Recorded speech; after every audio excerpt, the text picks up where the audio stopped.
Kamu lagi bingung bagaimana cara memulai ternak ayam petelur dari nol, pengetahuan kamu masih kurang, kamu menemukan video yang cocok supaya pengetahuan kamu makin bertambah dan kamu semakin yakin memulai bisnis ayam petelur. Simak video ini sampai selesai. Nah, kali ini saya akan coba mengulas bagaimana cara memulai ternak ayam petelur dari nol sampai tuntas. Apa saja yang akan saya bahas. Jadi ada 12 poin, 12 langkah yang berurutan yang harus kamu pelajari sebelum kamu memulai bisnis atau memulai peternakan ayam petelur. Oke, yang pertama itu kamu harus tahu kenapa pilih ayam petelur. Gitu kamu harus menemukan dulu jawaban apa sih yang bikin kamu yakin memilih bisnis ayam petelur ini. Kemudian modal dan biaya tentunya ini sudah pasti ya. Terus cara memilih bibit ayam petelurnya, kemudian persiapan kandangnya, jenis kandangnya dan segala macamnya, kemudian peralatan wajib, alat-alat yang harus kamu miliki atau harus kamu punya sebelum memulai, kemudian sedikit mengulas pakan dan nutrisi, lalu perawatan hariannya seperti apa, kesehatan dan vaksinasinya bagaimana, masa bertelur, panen dan simpan telurnya seperti apa, pemasarannya telur nanti kemana, jualannya bagaimana, dan kesalahan-kesalahan pemula yang biasanya terjadi pada proses peternak ayam petelur. Jadi ada 12 langkah, ini akan saya ulas satu-satu. Oke, yang pertama langsung saja, kenapa milih peternakan ayam petelur. Nah, ini mungkin bisa jadi alasan yang pas buat kamu. Yang pertama, permintaannya itu stabil. Jadi setiap orang, setiap harinya butuh protein, dan sumber protein yang paling murah dan paling mudah didapatkan adalah telur. Telur ini dikonsumsi hampir di setiap orang, setiap rumah tangga, dan pasarnya tuh pasti di mana-mana selalu ada. Kemudian modalnya kejangkau. Jadi ini bisnis yang secara modal itu bisa mulai dari skala kecil dulu. Bisa dari mulai 50 ekor sampai 100 ekor, mungkin sampai ribuan, puluhan ribu ekor. Jadi bisa dikembangkan secara bertahap. Namun memang kalau untuk bisnis itu disarankan mulai dari minimal 100 ekor. Kemudian pemasukannya rutin. Ayam itu banyak yang belum tahu, banyak yang bingung gitu. Telur ayam itu atau ayam itu bisa bertelur kapan aja sih? Jadi ayam itu bertelur hampir setiap hari. Normalnya ayam yang sehat itu bisa bertelur sekitar 24 atau 25 jam sekali. Dan itu bisa menjadikan kita menjual telurnya setiap hari juga. Jadi bukan musiman seperti ayam pedaging, misalkan ayam pedaging itu 1 bulan, atau ikan mungkin bisa 3 bulan. Dan ini ayam petelur ini setiap hari kita bisa memanen telurnya dan bisa menjualnya juga setiap hari. Kemudian untuk pemula juga mudah, ini semudah ya merawat ayam gitu, meskipun ya dengan segala resikonya. Jadi perawatannya memang cukup sederhana, tapi juga cepatlah dipelajari tanpa alat-alat yang rumit yang mesti canggih-canggih banget juga bisa gitu. Oke, selanjutnya itu modal atau perkiraan biaya awalnya. Nah, ini saya contoh estimasi untuk mulai dengan 100 ekor ayam atau 100 ekor pulet ya, jadi bukan dari OC. Dan harga ini adalah harga estimasi, mungkin bisa berbeda di setiap wilayah, dan harganya juga fluktuatif ya untuk bibit ayam ini, dan tergantung usia pulet yang kita akan beli. Usia ayam petelur ini biasanya kita patokannya menggunakan per minggu atau week ya. Jadi contoh ayam yang siap bertelur itu adalah ayam yang 18 minggu gitu. Nah, ini bisa jadi karena saya hanya estimasi 6 juta, jadi mungkin bisa dibeli di angka 13 sampai 14 minggu di awal.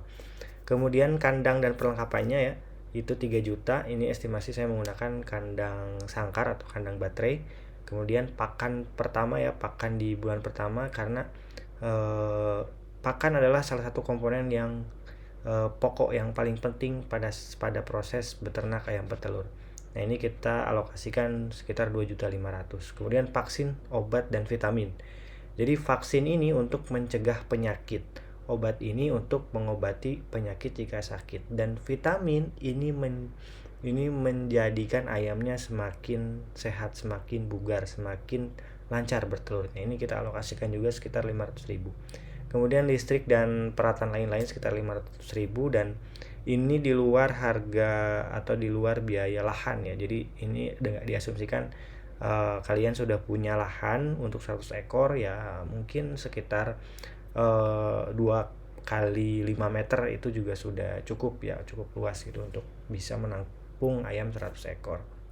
Nah, biar hemat itu kita juga diusahakan jangan beli dari DOC atau dari ayam baru menetas ya. Karena itu memerlukan waktu yang lama sampai 2-3 bulan lebih gitu baru bisa bertelur. Oke, yang selanjutnya bagaimana memilih bibitnya gitu. Ini baiknya dari DOC atau dari pulet. Nah, masing-masing ini ada kelebihan dan kekurangannya. Dari contohnya kita misalnya ngambil DOC atau dari anak ayam yang baru menetas gitu. Memang harga per ekornya ini murah banget ya, karena ayamnya masih segede gini gitu, masih kecil. Namun ini butuh penghangat atau brooding dan perawatan yang ekstra. Jadi suhunya tuh harus selalu stabil, harus selalu menyesuaikan dengan ayamnya, bukan ayam menyesuaikan dengan suhunya. Nah, dan tentunya resiko kematiannya juga lebih tinggi gitu ya, karena sangat rentan sekali. Nah, ini cocok buat yang memang pengen memulai belajar dari DOC gitu ya. Terus cocok juga memang yang punya skala yang besar, punya alat yang lengkap, itu cocok. Nah, bagi pemula itu cocoknya apa sih? Cocoknya itu dari pulet yang siap bertelur. Nah, ini bisa ambil dari 16 sampai 18 minggu. Atau kalau mau lebih belajar lagi yang resikonya lebih ini lagi ya, lebih medium lah, itu bisa tarik lagi ke 13 sampai 14 minggu. Nah, harga per ekornya ini memang lebih mahal karena ayamnya sudah besar ya, jadi udah mau lewati atau mengkonsumsi beberapa vaksin ya sampai umur 16 minggu, dan nanti bisa mulai bertelur dalam 1 sampai 2 bulan ke depan gitu. Jadi 18 sampai 24 minggu itu sudah bisa mulai bertelur secara harian gitu. Dan resiko kematiannya tentu lebih kecil karena daya tahan tubuh ayamnya itu lebih kuat gitu ya.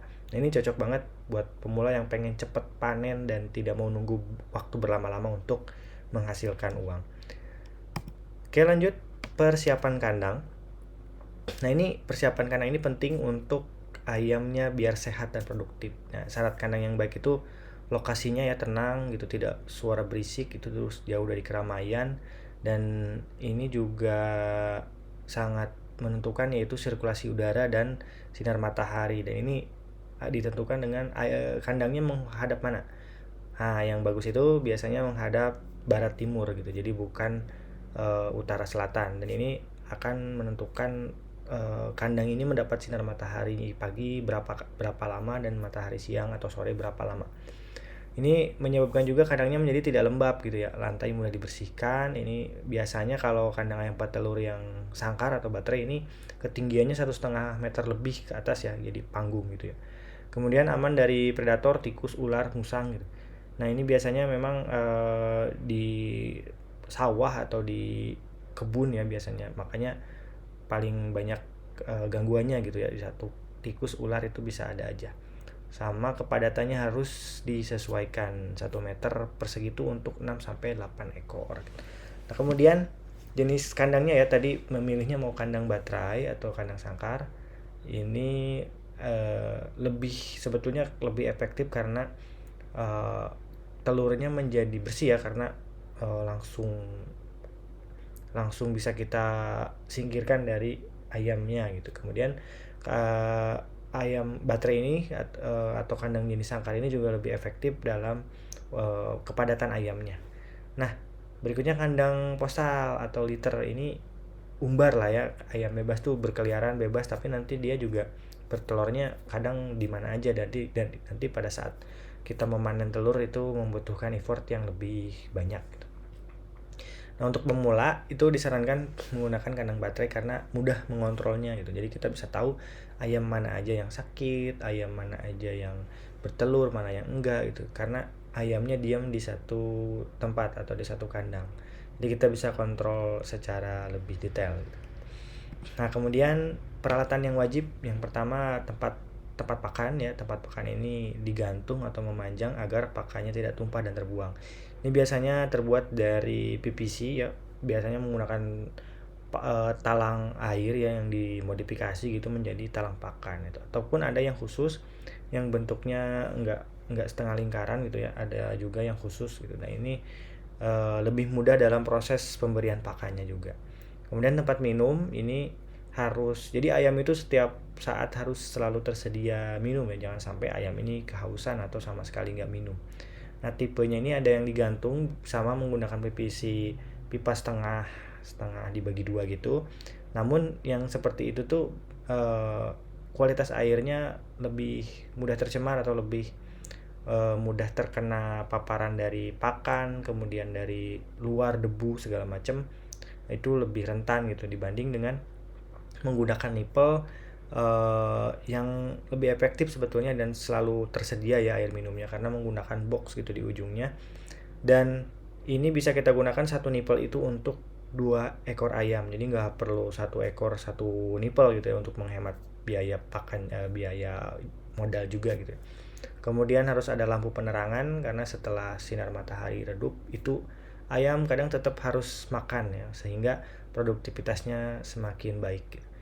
Nah kemudian buat bertelurnya ya, sarang bertelur ini kalau umbaran itu kan harus pakai sarangnya, jadi ayam itu bisa diajarin biar bertelur di satu tempat. Namun lebih mudah lagi kalau pakai kandang baterai, karena ayam itu kan menggelinding telurnya ya, menggelinding ke depan dan nanti kita bisa langsung ambil. Atau pakai belt conveyor sehingga akan maju sendiri atau secara otomatis telurnya dikumpulkan di satu titik. Kemudian ini sekam atau alas liter, jadi nanti supaya kotoran di bawah selalu kering, kita kasih sekam dulu supaya asam atau amoniaknya itu nggak terlalu banyak dan menyebabkan ayamnya stres gitu ya. Kemudian alat-alat kebersihan, sapu, sekop, sprayer desinfektan ya, biar untuk sanitasi secara rutin. Alat-alat ini harus tersedia sebelum ayam-ayam itu datang ke kandang. Jadi pada saat pembuatan kandang, alat-alat ini juga harus sudah tersedia. Berikutnya, pakan dan nutrisinya. Nah ini nih penting ya, di tiap fase ayam ini tuh harus selalu sehat dan telurnya biar nanti berkualitas gitu. Jadi pakan dan nutrisi ini sangat menentukan sekali, dan kita bagi 3 fase. Jadi pertama itu fase starter, itu 0 sampai 6 minggu. Nah ini proteinnya harus tinggi 20-22% untuk pertumbuhan awal. Jadi di fase ini 0 sampai 6 minggu ini fasenya fase pembentukan organ-organ tubuh ayam. Kemudian fase berikutnya fase grower atau peremajaan lah gitu ya. Nah ini proteinnya sedang 16-8%, tapi masa-masa ini penting untuk membentuk organ-organ tubuh reproduksi ayam, sehingga nanti akan menghasilkan telur di fase layer atau 18 minggu ke atas. Nah ini pakan telurnya harus tinggi kalsiumnya agar cangkang telurnya kuat gitu. Nah biasanya jika kalsium yang dipakan kurang, itu biasanya suka diberi tambahan kalsium. Dan tentunya nanti ada tambahan vitamin juga. Ayam itu pemberian makannya berapa kali sehari sih? Biasanya dibagi 2 ya, 2 kali sehari. Ini pagi sore, jamnya bisa menyesuaikan. Ada peternak-peternak yang pagi banget, tapi misalkan jam 6. Nah nanti jam 2, jam 3 itu sudah diberi makan lagi gitu. Atau ada yang siang, misalkan jam 8, tapi sorenya juga jam 3 sampai jam 4 gitu. Itu menyesuaikan di kondisi peternakan masing-masing gitu. Tapi pemberian pakan ini biasanya 1 ekor ayam itu 110 sampai 120 gram, dan pemberiannya 2 kali ini bisa 50-50, misalkan 55 gram di pagi hari, 55 gram di sore hari gitu ya. Jadi dibagi 2. Nah kemudian air bersih ini harus, atau air minum ini harus selalu tersedia, makanya tadi menggunakan nipple dan box yang otomatis terisi dari toren ya. Jadi supaya air minum ini ready terus gitu, nggak ada istilah kekeringan atau kehausan ayamnya. Kemudian ada penambahan tadi ya, penambahan kalsium dan sedikit hijauan, bisa jadi dari tumbuh-tumbuhan hijau, itu untuk kualitas telur yang lebih bagus lagi gitu ya. Kemudian berikutnya perawatan hariannya itu rutinitas sehari-hari gitu yang dilakukan anak kandang atau kita sebagai peternak itu pagi, siang, sore gitu. Nah, tapi beberapa peternak itu hanya pagi dan sore hari saja misalnya. Itu bisa menyesuaikan juga kalau di siang hari misalnya kondisinya kontrol suhu dan ventilasinya aman. Kemudian cek ayam juga dilakukan setiap pagi gitu. Jadi biasanya telur diambil juga sore hari sekaligus gitu. Itu setiap peternak punya cara workflow sendiri lah ya gitu ya. Tapi biasanya memang setiap pagi pasti pemberian pakan, ngecek air minum ready atau enggak gitu. Kemudian kalau kotor juga masih bisa dibersihkan. Kemudian ada beberapa ayam juga yang setiap pagi tuh rutin bertelurnya pagi-pagi gitu. Ada beberapa ayam yang sore baru dia bertelur gitu ya. Nah, itu setiap peternakan metode perawatannya memang berbeda-beda gitu ya. Tapi tujuannya tetap sama, memastikan kondisi ayam ini selalu sehat, kondisi ayam ini selalu stabil gitu ya, dan memastikan juga kualitas telurnya setiap harinya bagus gitu. Nah, kemudian kesehatan dan vaksinasinya, ya ini adalah fase penting ya. Pada saat ayam sudah mulai bertelur itu bisa saja tiba-tiba nggak bertelur gitu ya. Terus nanti kalau setelah sehat bisa lagi bertelur lagi. Dan ini harus mengenali ya tanda-tanda ayam sakit. Itu biasanya ayam yang sakit itu lesu ya, malas gerak, malas makan. Makanya ya, kelihatan ya dia saat yang lain lahap dia nggak lahap sendiri. Kemudian secara fisik juga dia bersin-bersin, ngorok, terus mata hidungnya berair, bulunya juga kusam rontok gitu ya. Kemudian kotorannya juga berbeda ya warnanya dari ayam yang normal gitu, bisa jadi warnanya hijau gitu ya, terus encer gitu. Dan produksi telurnya juga dia bakal menurun. Bahkan ketika ayam sakit itu yang tadinya bertelur secara normal bisa-bisa nanti nggak bertelur, terus kalau udah sehat nanti bertelur lagi gitu. Dan itu memerlukan waktu ya, penyembuhannya nggak instan gitu. Kemudian vaksin dan pencegahan rutin ya. Jadi vaksin ini ada banyak jenisnya di setiap fasenya. Mungkin nanti lebih detail akan kita bahas di video yang lain gitu ya. Tapi secara umum vaksin ini memang dibagi beberapa macam ya. Ini ada vaksin ND, kemudian vaksin Gumboro atau AI, kemudian vitamin juga harus diberikan ya. Ada elektrolit saat stres atau cuaca ekstrim. Kemudian memisahkan ayam yang sakit dengan yang sehat itu harus ada tersedia juga ya tempatnya. Sama jangan ragu buat konsultasi ke dokter hewan ya yang terdekat gitu, karena mereka pasti lebih tahu. Meskipun kita sehari-hari di kandang, tapi secara pengetahuan dokter lebih ahli di bidang tersebut. Kemudian biosecurity juga, keamanan kandang ya dari bakteri segala macam itu harus dijaga terus, jaga kandang kebersihannya ya. Kemudian biasanya memasuki kandang itu kita harus mengganti sandal, mencuci tangan gitu ya. Bahkan di kandang-kandang yang sudah besar itu harus diguyur dulu, kita pakai desinfektan gitu ya, atau cairan buat mensterilkan gitu. Nah, kemudian bagaimana masa bertelur dan cara meningkatkan produksi, kapan ayam mulai bertelur dan cara menjaga produksinya tetap tinggi. Jadi ayam itu mulai bertelur itu di 18-20 minggu. Nah, ini ayam biasanya sudah mulai belajar dan ukurannya kecil dan bobotnya ringan. Jadi ayam biasanya juga nggak langsung tiba-tiba telurnya besar, meskipun di fase-fase tertentu kadang menjadi abnormal. Kadang menjadi besar banget, kadang ada 2 telur kuningnya, kadang ada telur di dalam telur gitu ya. Dan setiap fasenya ini puncaknya bisa 80-90%. Jadi dari 1000 ekor misalnya itu bisa 800 sampai 900 ekor bertelur. Jadi 900 butir gitu ya. Itu puncaknya. Dan masa produksinya itu 1,5 sampai 2 tahun. Kemudian cara menjaga dan meningkatkan produksinya kita bisa dengan menggunakan pakan yang berkualitas gitu ya. Ada berbagai macam merek pakan di pasaran ya, dan cari yang pertengahan dan nanti kasih vitamin lah. Jadi peternak harus pintar-pintar memilih pakan dan menyesuaikan dengan bisnisnya juga gitu ya. Kemudian pencahayaan harus ready selalu ya. Jadi menggunakan lampu 14 sampai 16 jam per hari gitu ya. Ketika matahari sudah terbenam. Kemudian air bersih selalu tersedia, jadi pastiin airnya juga tidak mengandung bakteri ya. Disaring dulu gitu. Kemudian kalau mau menggunakan air dari PDAM karena biasanya suka mengandung kaporit, itu disterilkan dulu juga sebelum diberikan kepada ayam. Kurangi stres gitu, jadi bisa dari suhu, kebisingan.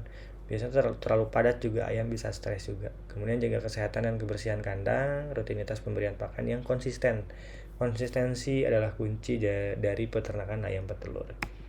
Nah, kemudian ini cara memanennya ya. Ketika ayam sudah mulai bertelur, itu dikumpulkan, dibersihkan, disortir, disimpan, dan telur itu bisa bertahan 2-3 minggu di suhu ruangan. Jadi kalau ayamnya sudah banyak, kita memerlukan ruangan khusus untuk menyimpan telur-telur yang kita panen setiap hari. Kemudian untuk pemasaran atau menjual telurnya kemana sih gitu. Jadi nggak usah bingung ya, kalau misalkan baru punya 100 ekor, 200 ekor, itu ke tetangga atau ke warung sekitar juga biasanya sudah laku, sudah habis ya. Atau kalau sudah banyak ayamnya misalkan sudah menumpuk, itu bisa juga ke pasar tradisional atau ke pengepul, meskipun nanti harganya akan sedikit lebih rendah daripada kita jual retail ke tetangga misalnya. Kemudian bisa juga ke toko kelontong atau minimarket. Nah ini pintar-pintar kita membuat promosi lah ya. Bisa jadi kalau mau langganan itu ke warung makan, ke tukang kue, tukang martabak, itu pasti butuh telur setiap hari. Bisa juga melalui saluran online ya, melalui WhatsApp, Medsos, Marketplace gitu, jualan telur. Sekarang di toko oren juga sudah mulai rame jualan telur. Kemudian strateginya biar laris gitu ya, jualnya secara rutin gitu, karena kita panennya setiap hari ya, tiap hari juga kita berjualan gitu ya, jangan ditumpuk dulu. Kemudian harganya bersaing tapi tetap ada margin ya. Jadi teman-teman harus tahu hitungannya HPP dari ternak ayam petelur ini berapa gitu sebelum menentukan harga jual gitu ya. Nah, harga HPP ini juga dipengaruhi oleh harga pakan. Jadi teman-teman harus perhatikan, ketika harga pakan naik, otomatis harga HPP-nya juga naik, dan sebaliknya. Kemudian packaging harus rapi ya, kalau bisa ya kalau ke tetangga mungkin bisa pakai plastik, tapi kalau pembeliannya banyak ya biasakan menggunakan tray atau menggunakan peti biasanya. Kemudian ini hal yang paling penting juga, catat penjualannya dan biaya setiap harinya berapa. Ini saya sudah sediakan template-nya kalau mau, biar catatannya lebih rapi gitu ya. Jadi langsung hitung otomatis nanti IPCR, kemudian HPP, keuntungan per hari, biaya operasional nanti dihitung otomatis, jadi tinggal input aja gitu ya. Kemudian ini kesalahan-kesalahan umum pemula biasanya. Ini kalian hindari hal-hal ini supaya ternaknya nggak rugi gitu, karena usaha itu ya kalau nggak untung ya rugi gitu, kalau nggak impas gitu ya. Nah, ini jangan langsung mulai dari skala besar. Jadi pengetahuan masih minim, tiba-tiba ternak langsung 2000 ekor misalnya. Wah, itu sangat tidak disarankan ya, teman-teman belajar dulu, kecuali teman-teman memang punya mentor atau membayar konsultan misalnya. Itu baru bisa langsung di skala besar. Kemudian pakan asal-asalan. Ini pakan ini harus sesuai dengan fasenya ya. Jadi nggak bisa sembarang ngasih pakan atau hanya pakan yang penting makan gitu ayamnya, itu tidak bisa. Kemudian nggak nyatet keuangannya. Nah ini banyak peternak rakyat atau peternak rumahan ini biasanya nggak catat, jadi ngerasanya untung terus tiap hari, padahal biayanya juga besar. Jadi pada akhirnya pas mau beli ayam lagi modalnya nggak ada. Itu karena nggak dicatat ya, setiap penjualan, setiap pemasukan, setiap pengeluarannya nggak dicatat. Kemudian kandang dan padat dan pengap. Nah ini harus dari awal ya, dari mulai proses perencanaan pembuatan kandang harus sudah dipikirkan. Kemudian vaksin dan kebersihan. Nah ini vaksin ini jangan diremehkan ya, karena ayam itu kualitas bertelur atau ayam itu mau bertelur kalau sehat. Kalau sakit ayam tuh nggak mau bertelur.